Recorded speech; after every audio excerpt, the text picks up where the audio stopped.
Ce soir donc, nous vous avons concocté un petit cadeau. Comme on dit dans le jargon médiatique, il s'agit d'un best-of, c'est-à-dire d'une compilation des meilleurs moments de votre émission. De Colette, sans domicile fixe, que vous avez découverte au mois de septembre 1996 et qui depuis est repartie en France, à Karine, qui nous parle du rôle du père, en passant par Jean-Marc qui pique un gros coup de gueule contre les fonctionnaires. On a beaucoup débattu, on a beaucoup discuté, quelquefois on s'est empoigné sur la place publique. Regardez. On ne fait pas d'anticipation.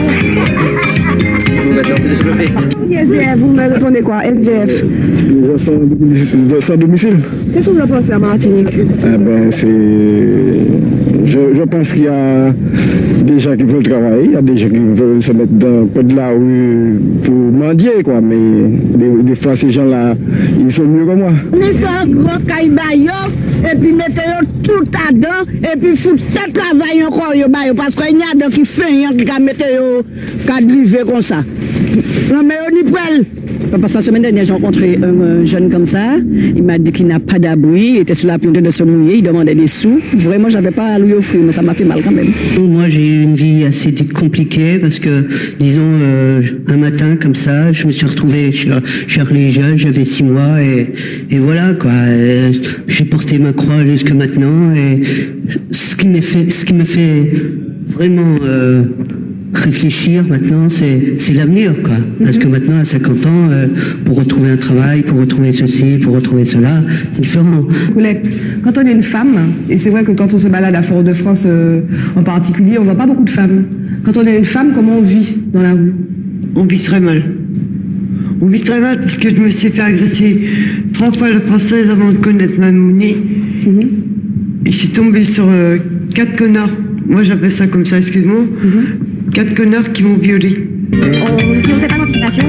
Quand j'entends la petite sœur parler d'envisager, ne serait-ce qu'envisager le divorce, je suis effrayé. Mais bon, comment elle s'est quand même investie dans son mariage, le droit de se marier comme ça. Mais écoutez-moi, mais précisément, le mariage chrétien, c'est une sorte de garantie, précisément. Non, mais il y a comme une forme de clairvoyance dans ce qu'elle dit. On ne fait pas d'anticipation. Ok, il y a plein de DJ qui fument de l'herbe. Non, c'est pas des DJ, parce que ce que je veux vous dire, il y a la pub de Metal Sound à côté de l'article. Il y a plein de gens qui ne fument pas. Il y a plein de lycéens, plein d'étudiants qui aiment le raga, même les gens qu'on a interrogés dans la rue qui ne fument pas. Moi, je pense que c'est amalgame, mettre tout le monde dans le même sac. Parce que moi, je suis dans le milieu musical et je me suis déjà retrouvé avec des zoukeurs qui viennent avec de la cocaïne pour me proposer. Tout à fait. Alors, dire que c'est... Moi, je pense que c'est un faux débat, quoi. Dire que c'est le raga qui fait les gens se droguer, non. Vous allez voir un psychologue... La réflexion de Barbara, c'était que la violence et la drogue vous collent quand même un petit peu à la peau. C'est pas notre faute s'il y a une jeunesse qui est malade. Donc, nous, on essaie d'être des modèles. Pas des modèles, mais leur dire... De bout en le ça, de bout en le coq là, nous parlons de ça. Nous parlons de ragamuffin avec la drogue. Moi, j'ai déjà vu des zoukers venir me demander un spliff, ouais. Ah bah, et des zoukers bien connus, ouais. Amiral, vous fumez, vous? Moi, non, je fume pas. Et ça, même si je fumais, ça c'est pas... Même si je fumais, ouais, ça c'est pas votre problème. Pourquoi vous n'aviez pas comme les Africains avec les boubous, puisqu'on parle de retour à l'Afrique? Non, ça c'est un style parmi tant d'autres. Moi j'ai envie de m'habiller comme ça, je m'habille comme ça. Est-ce qu'on a le sentiment qu'on a enfin trouvé l'âme sœur, la moitié, celle qu'on a cherchée toute sa vie ou bien qu'on... Non? Complètement. Et ce qui est paradoxal, c'est que moi, mon premier coup de foudre, je l'ai vécu adolescente, à 17 ans et demi, et cette personne, je la connaissais. Non, il faut dramatiser. Non, il faut dramatiser.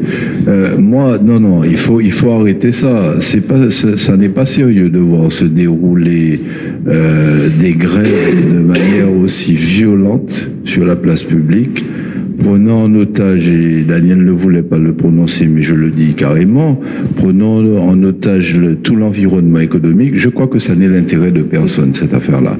Ça excite tout le monde, l'usager se trouve mal, Alors, on me dira que c'est pour faire connaître le conflit. J'ai entendu à vos différentes réactions quelqu'un qui disait oui, mais comment faire savoir que nous existons? Alors, comment faire savoir que nous existons? Il faut bloquer, barrer et verser dans la violence. Je dis non. Et ce qu'il dit là, il est payé pour le dire. C'est-à-dire que c'est sa fonction de le dire là. Mais plus aucun patron ne peut dire ça. Ici, dès lors qu'on sait, on se rappelle, que lorsque ils estimaient que leurs intérêts essentiels étaient en jeu, ils sont allés jusqu'à bloquer l'aéroport et pendant une semaine entière. On ne fait pas Est-ce que vous avez déjà pensé, les uns les autres, à la mort de l'autre? Bon, moi, c'est simple, je ne vais pas rester plus longtemps sur le terme. La question, c'était l'homosexualité se réduit-elle à une question de sexualité? Non, pas du tout. Par exemple, moi, je vis avec un garçon depuis longtemps. Je crois que nous nous aimons beaucoup. Le psychologue qui est là voit, lui, tous les avatars. Il voit les hétérosexuels, il voit les homosexuels. En somme, il voit les ratés du système hétérosexuel. Et il voit bien sûr les ratés du système homosexuel, parce que ce système ne peut pas être réussi tant qu'il est dans la honte.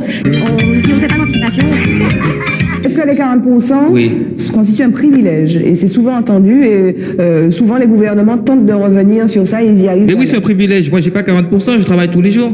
Je travaille 18 heures par jour, j'ai pas 40%. La vie est chère pour moi aussi. Vous êtes en emancipation. J'aimerais qu'il me regarde pour me dire que je suis un assassin. J'aimerais que vous me dites là en face de moi que je suis un assassin parce que je suis servi d'IVG. Monsieur, je suis ravi que vous me posiez la question. Vous n'arriverez pas à convaincre aujourd'hui les gens qui nous regardent, les Martiniquais, que moi, Charles Cuisse, je suis un assassin. Vous n'y arriverez pas. Essayez voir, vous n'y arriverez pas. Bon, je vais vous le dire. L'avortement est un crime. L'avortement est un meurtre. Il s'agit, vous-même vous l'avez dit, il s'agit d'un enfant. Donc, il s'agit d'un être humain. Lorsque vous tuez un être humain qui est innocent, vous faites un crime.